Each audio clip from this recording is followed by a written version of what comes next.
much more quickly.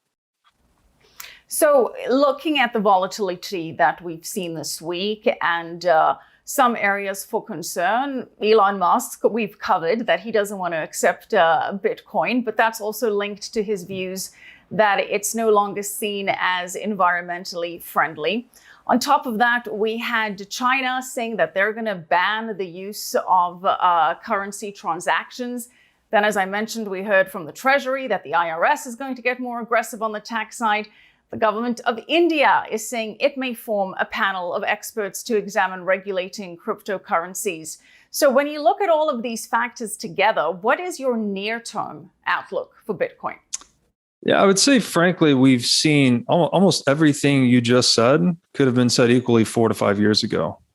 Every time we're in a bull market, every regulatory agency in the world wants to come out and say they're doing this or that to control Bitcoin and tax it or what may have you. But ultimately, it's just Bitcoin is a game that plays by its own rules. So it's going to bend all of the regulators around it over time.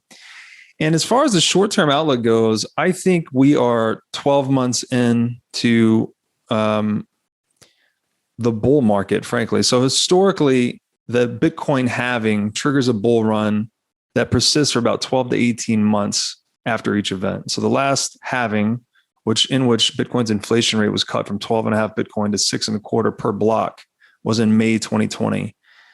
Historically, I think it's roughly 510 days after the halving event, the market tends to put in a new all-time high price. So that would put us around mid-October, or kind of early to mid Q4 this year for an expectation of a new Bitcoin all-time high price. I had a model posted. I think it's still published on Twitter 3 years ago that we called the next Bitcoin peak at $244,000. I modified that model after COVID because I also think that the inflationary pressures on the US dollar are going to become especially pronounced roughly 18 months after the printing began, which just so happens to fall right in line with the next Bitcoin price peak. So I think we could break $300,000 in this market cycle. And at that point, when you say this market cycle, what do you mean by that? Give me a more specific time period. This is Bitcoin's fourth market cycle. So it's had these huge run-up peaks. The last one, say it bottomed in July 2015 at $200. Over the next 29 months, it ran up 100x to 20,000 in December 2017. That's really when it got on the global radar. And then it had a drawdown of 84% to about 3,500 in December 19. That was the third Bitcoin market cycle, which was again mapped onto its halving. Every time its inflation rate cuts in half of the supply available on the market to be sold by miners is reduced by half. So holding demand constant, price goes up.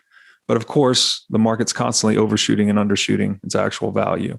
So, running numbers on those figures and looking at Bitcoin's hash rate, which is the energy being allocated to secure its network, I think we're on target to break $300,000 this year.